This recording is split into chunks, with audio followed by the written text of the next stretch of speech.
In the beginning was the Word, and the Word was with God. Somebody actually has memorized this. I'm so proud of you. I got me some good Sunday school people in the class, or at least somebody who's done the reading for the day.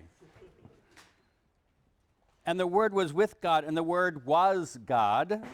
He was in the beginning with God. All things came into being through him. God, what a philosophical sounding term. Being.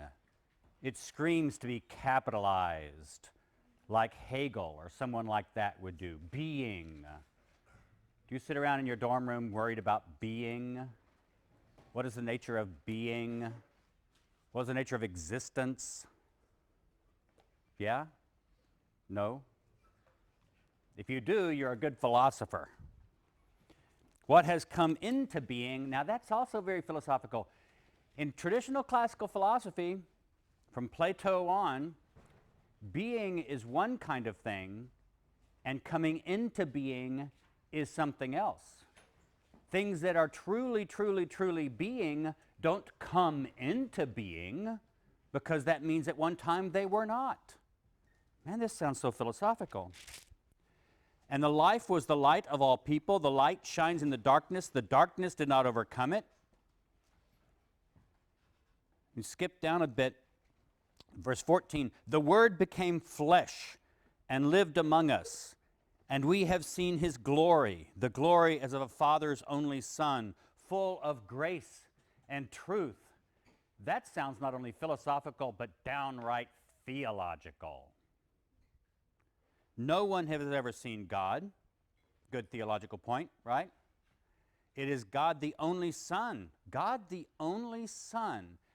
Have we heard anything like that kind of language so far in this course? God the only Son. No, we haven't. That sounds like a Christian creed. It doesn't sound like Matthew, Mark, and Luke. It doesn't sound like Acts. It doesn't even sound like Thomas. We're in a different world with this gospel.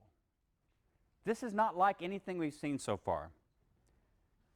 So from the very beginning of the Gospel of John, you should know you're in a different world from the synoptic Gospels, Matthew, Mark, and Luke. The style, for example, over and over again, the style is repetitious. There are phrases and words that come up over and over again. Darkness and light, light and darkness. I already did some of that with the word. In the beginning was the Word was with God, the Word was God. He was in the beginning with God. All things came into being through him. Without him, not one thing came into being. What has come into being? Come into being, repeated 3 times. Little clue, don't write your exegesis papers like this. This is not good American English writing style.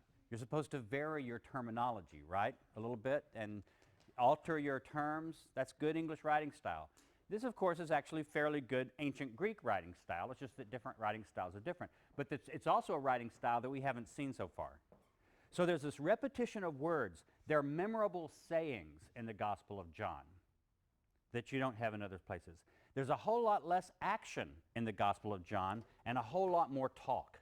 Just flip open the Gospel of John almost any place, and it'll start off with a scene, often a conflict scene, with Jesus in kind of a conversation with other people, but pretty quickly it'll go into a dialogue in which Jesus is saying something, the other person says something, go back and forth a bit, and then it goes even from a dialogue into Jesus just being chatty-Cathy and just talking for paragraphs.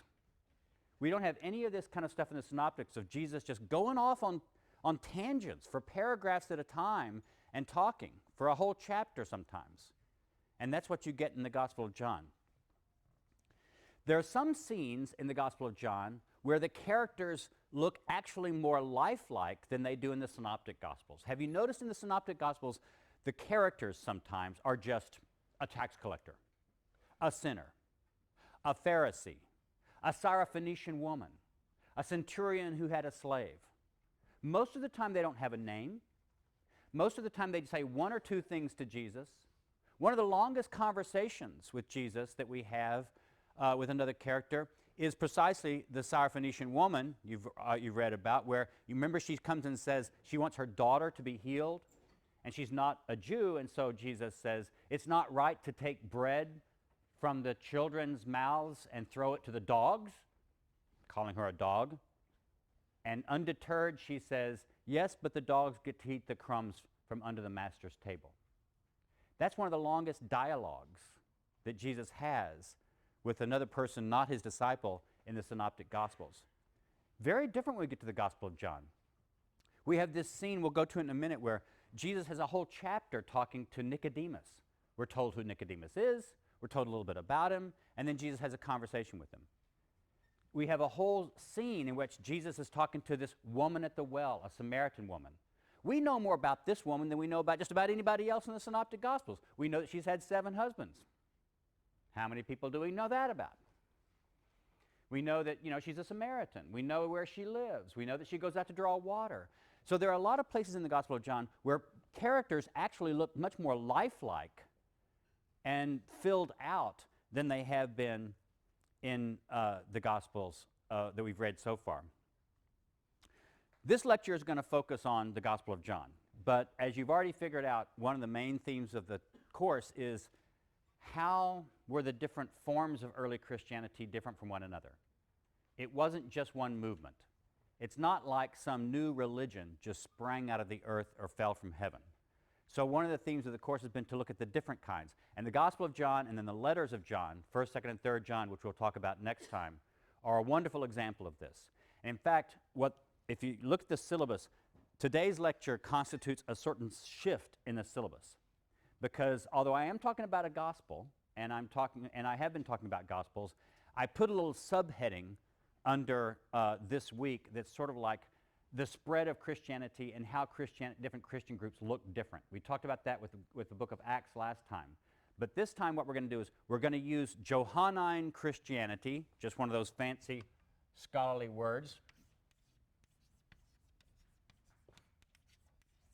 Just refers to different kinds of John Christianity. So we've got the Gospel of John and we have the 3 letters of John. And they are similar enough, although it's quite debatable whether they're all written by the same person.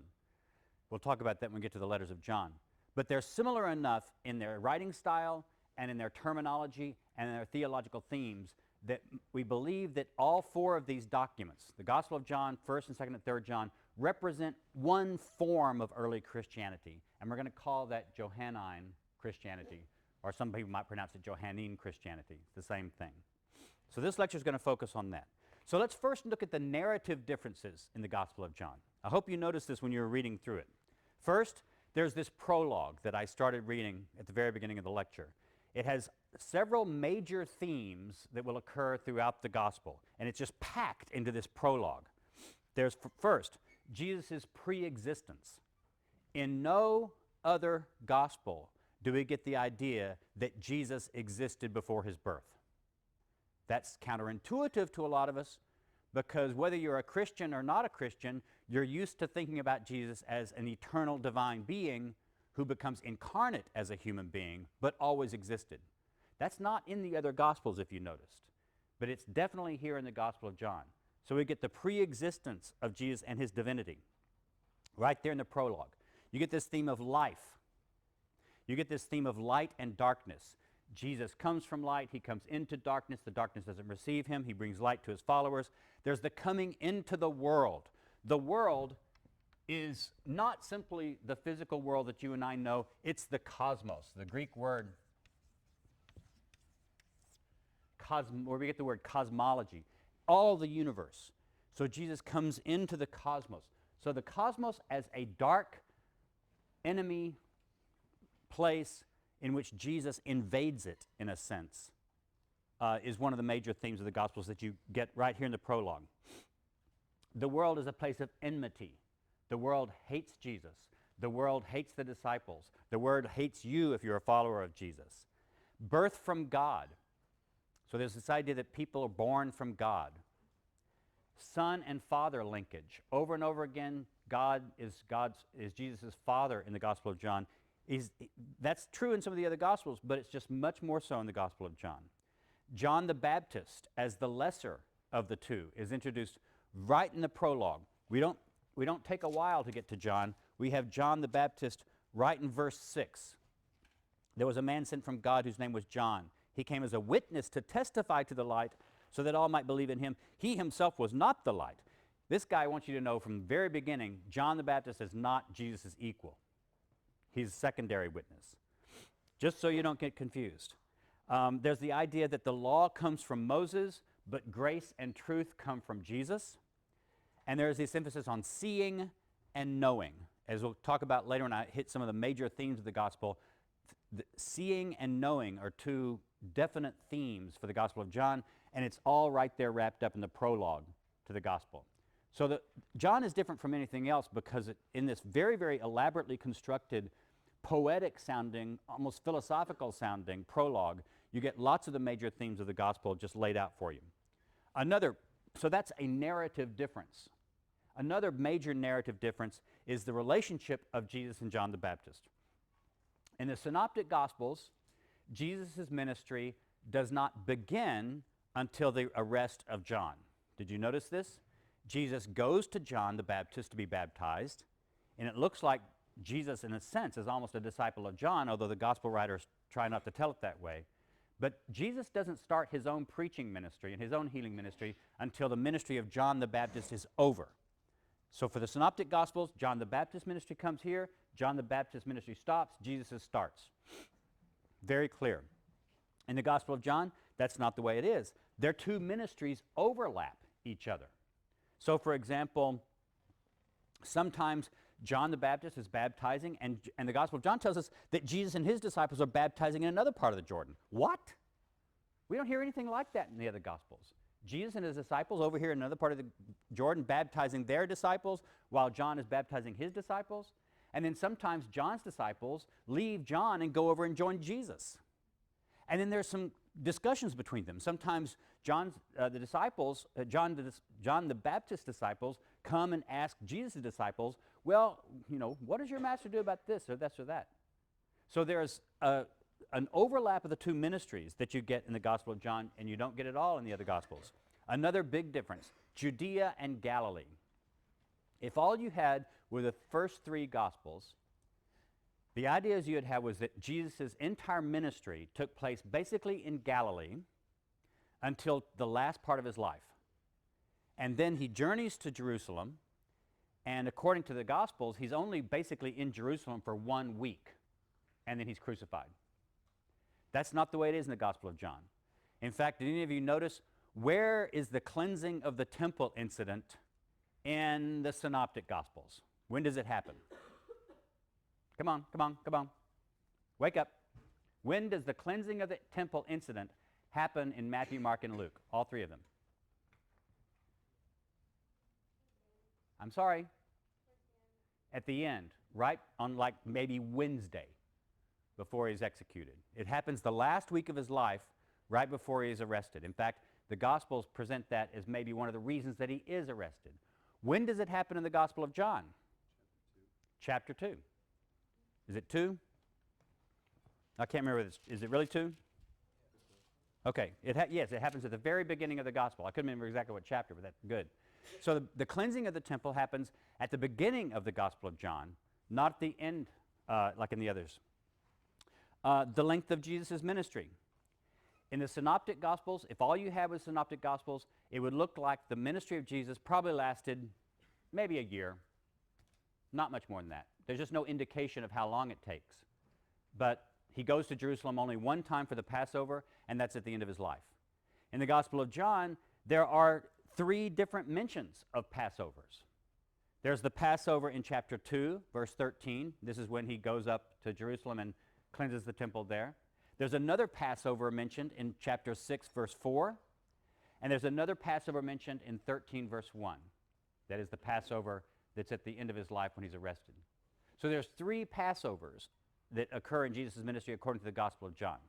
Have you ever heard the tradition that Jesus was 30 years old when he started his ministry, and his ministry lasted 3 years, so he would have been dead at 33?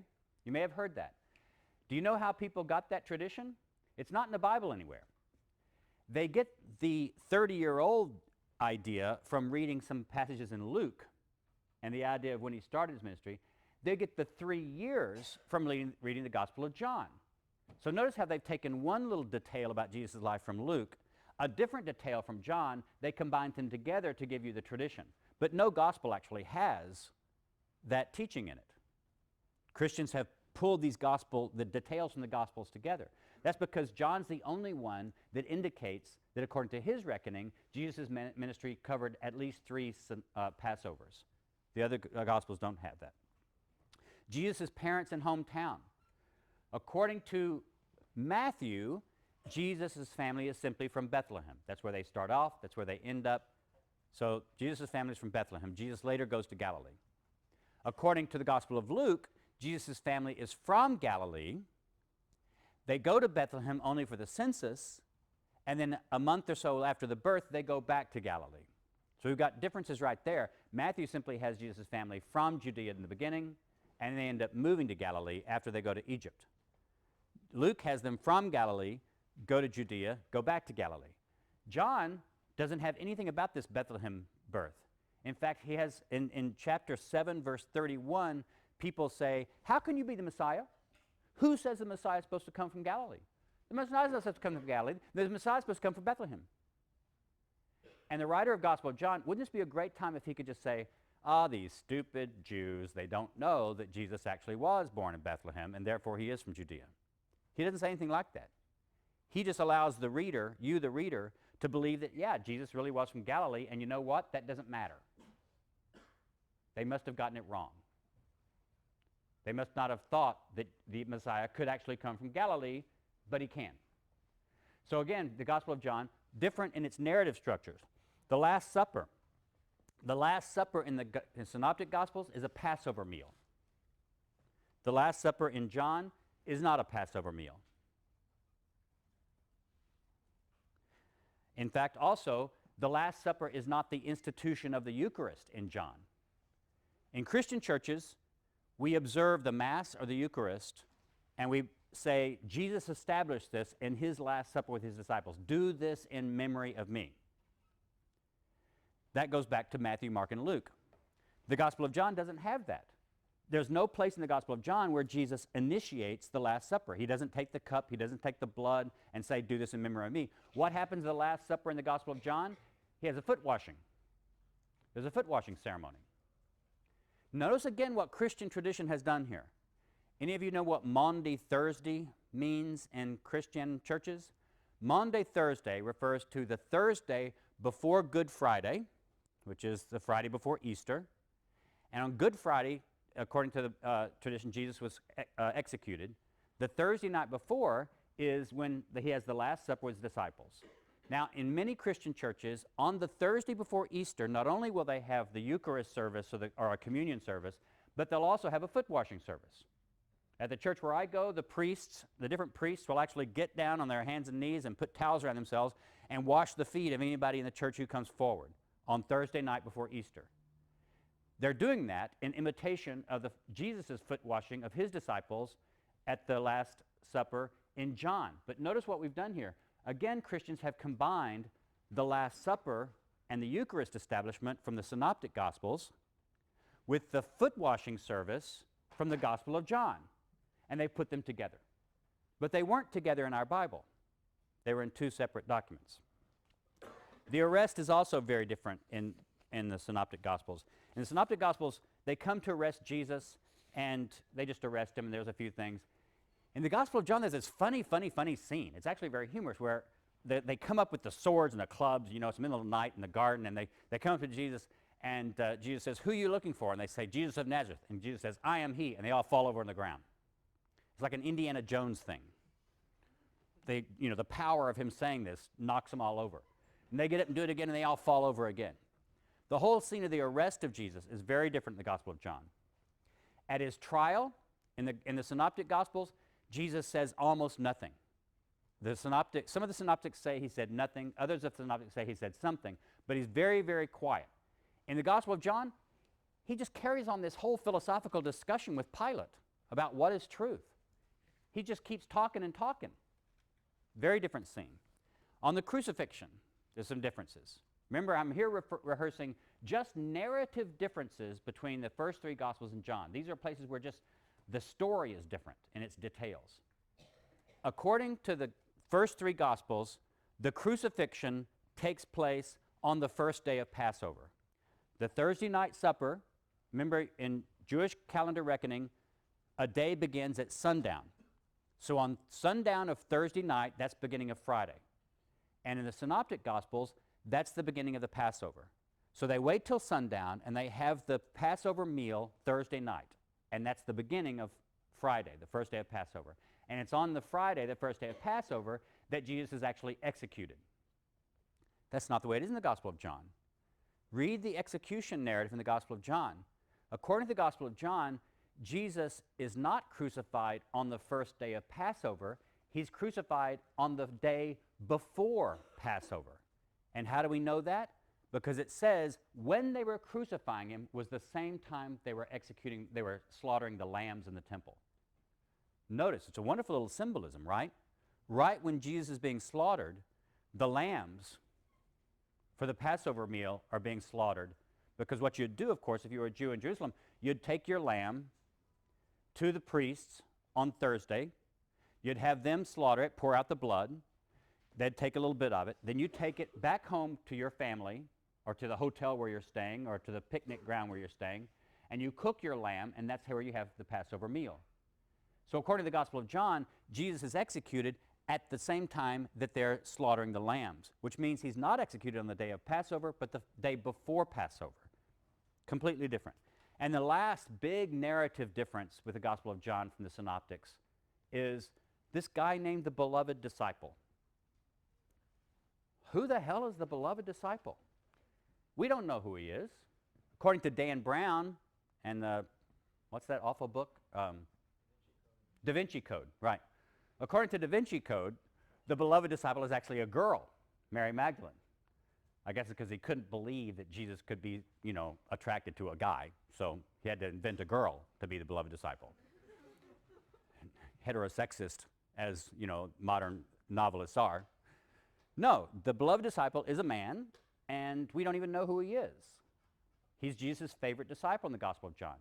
This character doesn't exist in the other Gospels. He's just not there. Now, tradition has said, who was the beloved disciple? Well, it's the John, son of Zebedee, younger brother of James, son of Zebedee. And if you go to the art gallery, which you will later in the semester, we're all going to take a tour of the Yale art gallery, you'll see that when John, son of Zebedee, is depicted in art, he's always depicted as a young man without a beard, very beautiful, almost feminine looking, because he's sort of representing the boy that Jesus loved.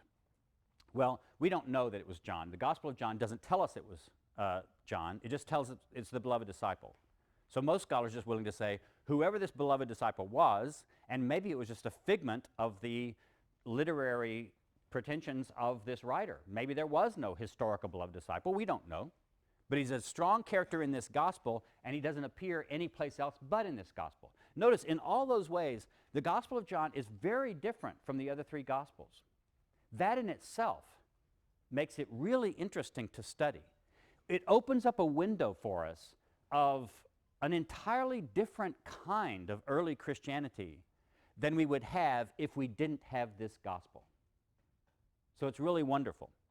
Okay, some major Johannine themes. I'm going to go through this pretty quickly because if you just take a concordance and look up these terms, you can look at all the different places. First, notice that some of these main themes, I've already mentioned some of them when I was talking about the prologue, these main themes occur over and over and over again like the ringing of bells in the Gospel of John.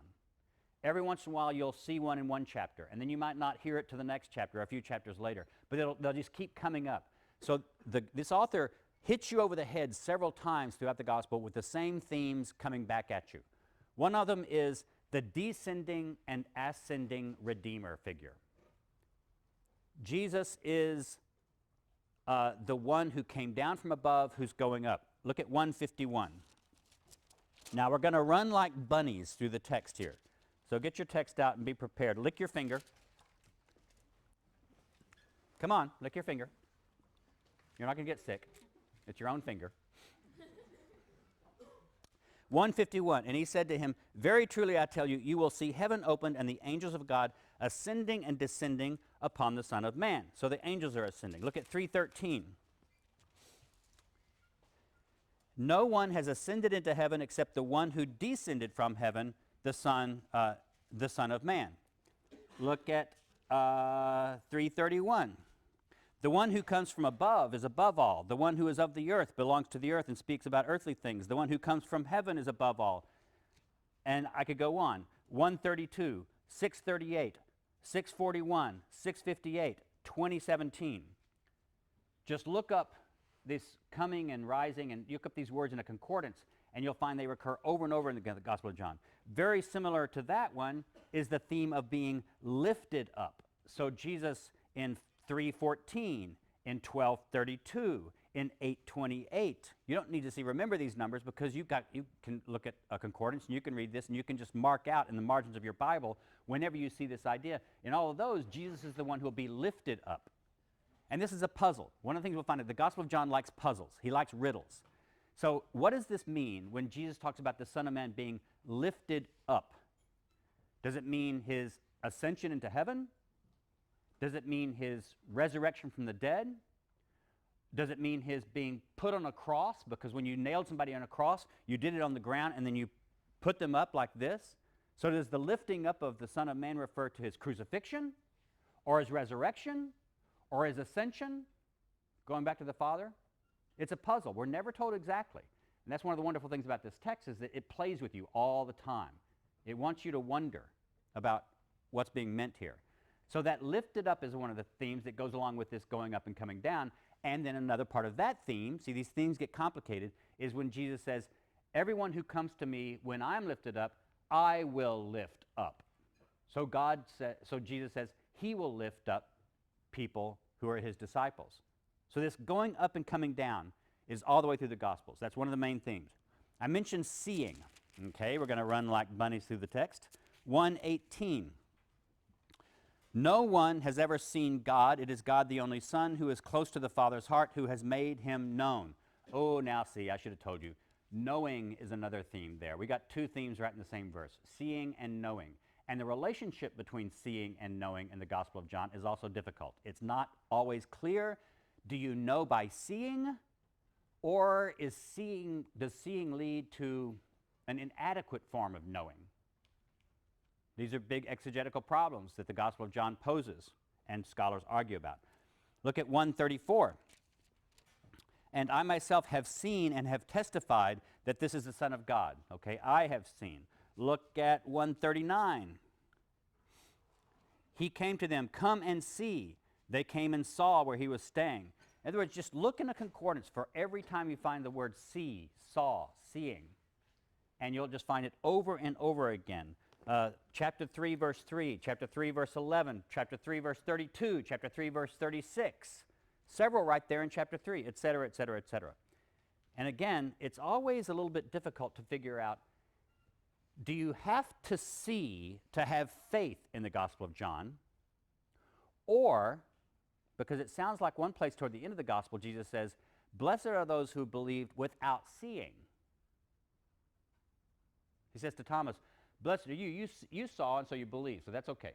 Blessed are those who have not seen and believe. So is seeing an inadequate form of faith? Is it better to have faith without seeing, or is seeing necessary for faith? It's a problem. I already mentioned knowing, but I could do the same kind of thing. Chapter 1, verse 18, chapter 8, verse 55, chapter 14, verse 17, over and over again. Where Jesus came from and where Jesus is going is a major theme. With the Jews, often he'll say, you can't go where I'm going. And they say, what is he talking about going? Is he going to go out to the Greeks and preach to the Greeks? Is he going to go back to Galilee? What is he about going? So people are always misunderstanding this. And then one of the other points is signs. What are signs in the Gospel of John? Notice the Gospel of John has other differences that I haven't even mentioned. For example, remember in the Synoptic Gospels there are lots of exorcisms of demons. Jesus is going around a lot casting out demons from people. And the demons even confess him. Do you know there's not one exorcism in the Gospel of John? Jesus is not an exorcist in the Gospel of John, as he is in the other three Gospels. Why is that? Obviously, this writer knew that there were stories circulating around that Jesus cast out demons. Why does he not have Jesus doing any casting out of demons in his Gospel? I don't know. There's probably a dissertation there somewhere, if you can find an answer. Look at 2:11. So one of the things is that in the other Gospels, they talk about Jesus' miracles, his healings, but a term preferred by this Gospel writer is sign. He talks about the things Jesus did as signs. Now, there's not a lot of them. Jesus doesn't do a whole lot of miracles in the Gospel of John. He does some big important ones that become famous. For example, turning water into wine, which is, of course, every college student's favorite miracle of Jesus. If only he had turned it into beer, that might have been a little bit better, right? But Jesus is famous for turning water into wine, one of his major miracles. It's only in the Gospel of John. It's not in the other Gospels. So some of Jesus' famous miracles are in the Gospel of John, but they're not called miracles in John. They're called signs. So look at 2:11. Jesus did this. The first of his signs, this is the turning the water into wine, in Cana of Galilee, and revealed his glory, and the disciples believed in him. Notice, the first of his signs. Let's look over a little bit. 4:54.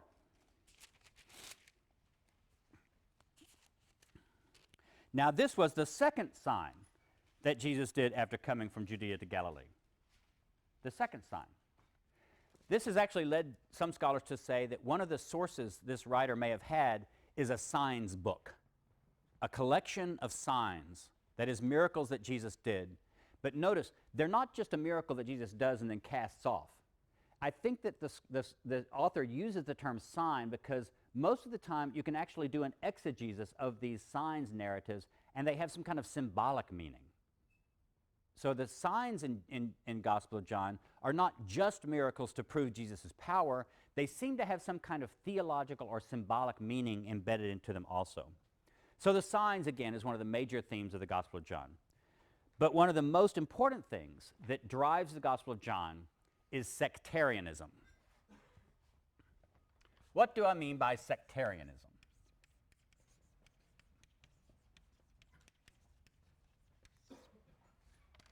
According to sociology of religion, a sect is not necessarily just an insult. In other words, you don't just say, oh, you're just a member of some crazy little sect out there handling snakes or doing other kinds of things.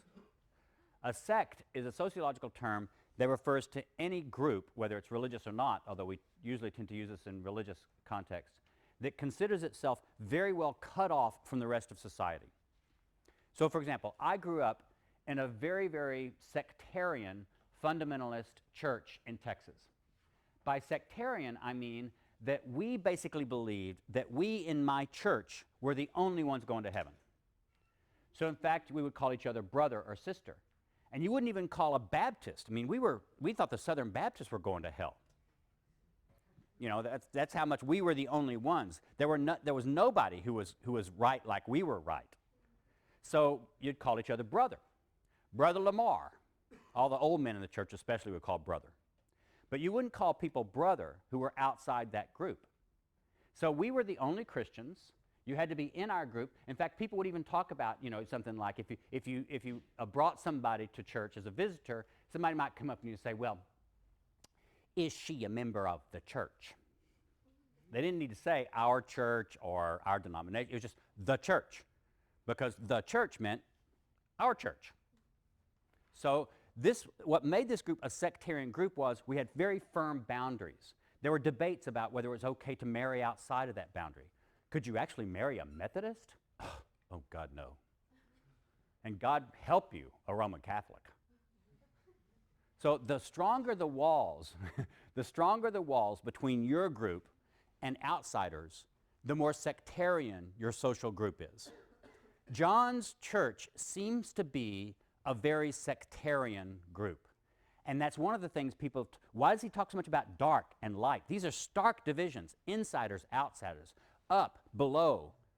There are children of light and children of darkness. There are children of God and children of Satan. There's no in-between. There's no gray area. You're either in or you're out. So scholars define this by talking about Johannine sectarianism, the insider-outsider divisions. And we're going to look at one place where that comes up. Look at chapter 9. I'm going to spend a little more time with this chapter because some scholars have used this to say what's going on in the Gospel of John. So get chapter 9, get your Bibles out. You know, I may lie to you. This is a story about Jesus healing a man born blind. So I'm going to skip around through it. But first he heals him, and then 9 verse 10, they kept saying to him, that is the surrounders, "Then how were your eyes opened?" He answered, "The man called Jesus made mud, spread it on my eyes, and said to me, 'Go to Siloam and wash.' Then I went and washed and received my sight." They said to him, "Where is he?" Notice this, where is he? How are your eyes opened? And he says, "I do not know. No, no, no, no. I now see. Where is he?" They brought him to the Pharisees, the man who had thrown him around. Now it was the Sabbath day. Now wait a minute. This is verse 13 for crying out loud. We've been 12 verses into this chapter, into this story, and only at verse 13 are we told that it's the Sabbath day. Why not? Why is that? Well, because apparently what started out as a simple healing story, this author has decided to turn into a conflict story. Have you noticed it in a lot of the stories of the Gospels? Some stories just seem to be straightforward miracle stories. Other stories seem to be nature miracles, like not just healings, but power over nature. And then there are lots of stories that are conflict stories. That is, you're told that someone was healed, but the real important part of the story was not necessarily just that they were healed, but that they were healed on the Sabbath, and that starts a conflict between Jesus and other Jews about what's permitted to do on the Sabbath.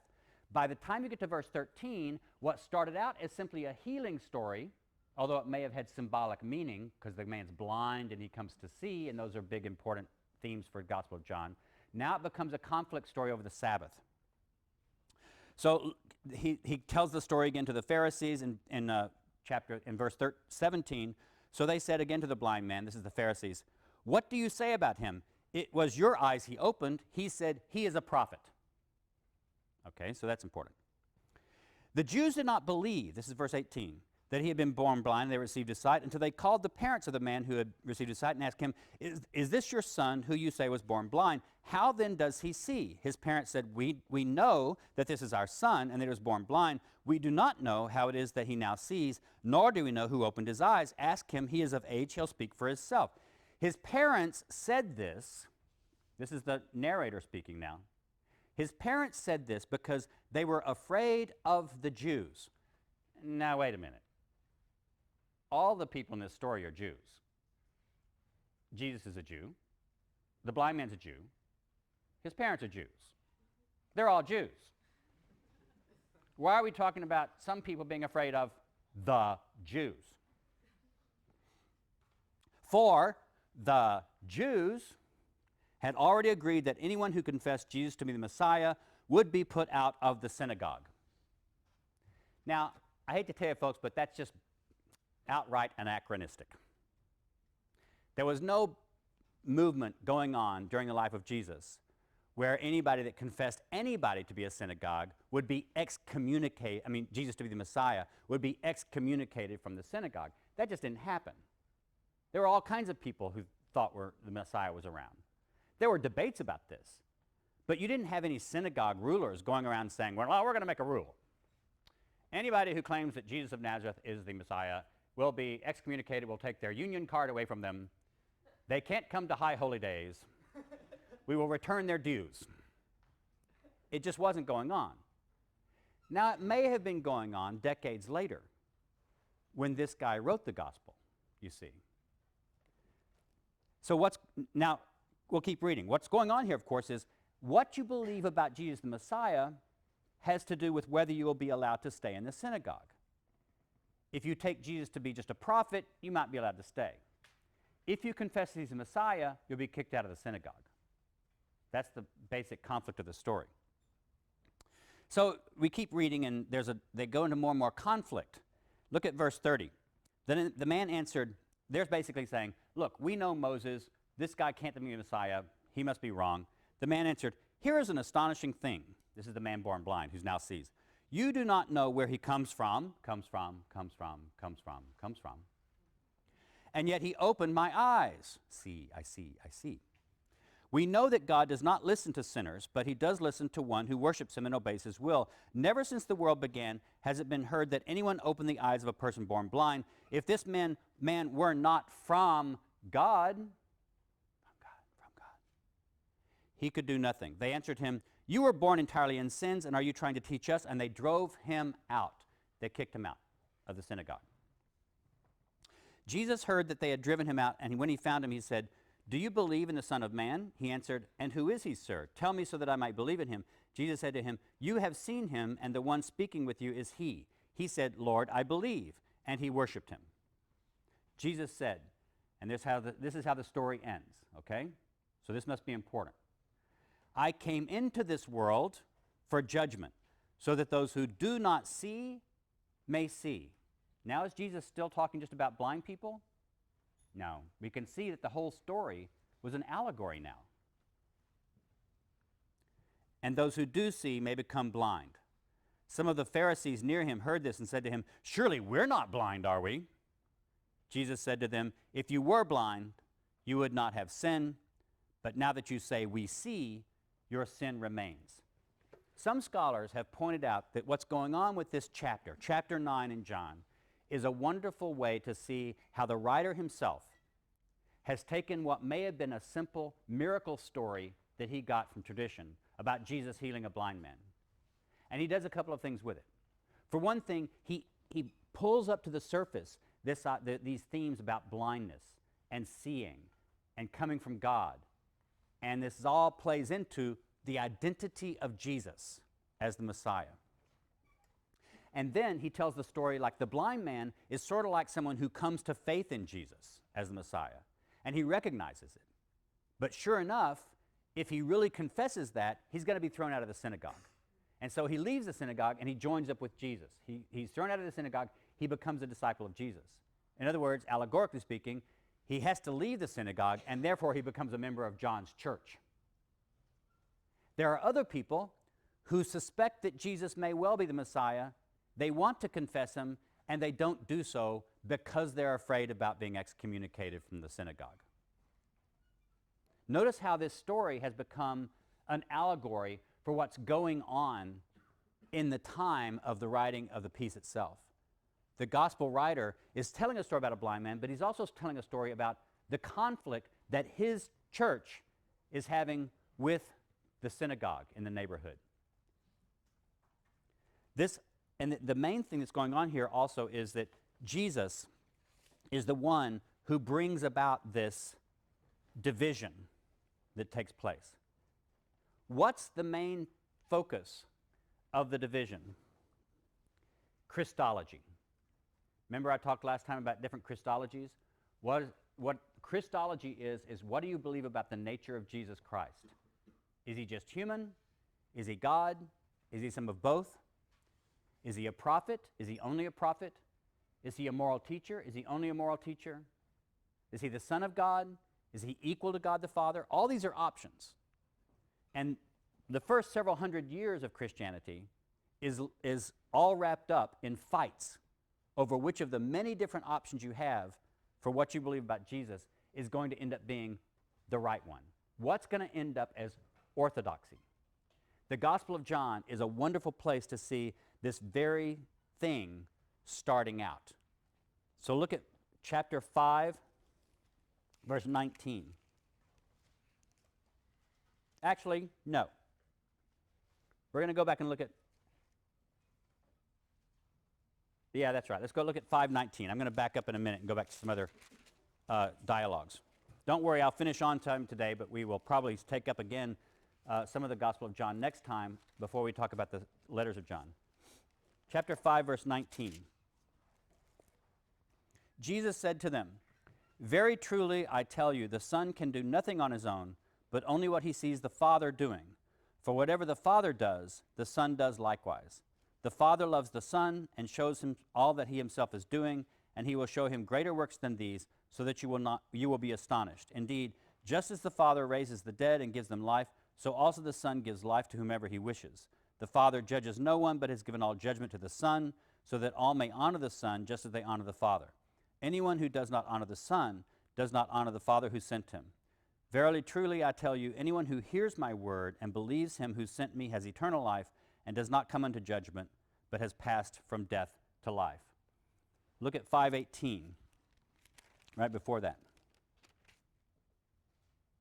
For this reason the Jews were seeking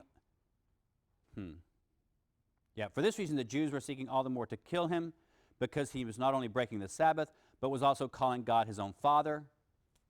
Now that's so far where you've gotten in the narrative, but notice what the author adds right after that, the next very phrase. Thereby making himself equal to God. Is every son always equal to a father? Go like this. No. All sons are not equal to all fathers. The gospel writer is editorializing because this is what he believes. He believes that not only is Jesus God's son in some kind of derivative sense, he believes that by saying that Jesus is God's son, he's actually equal to God the Father. And look at 8:58. We're going to come back and talk about chapter 8 next time.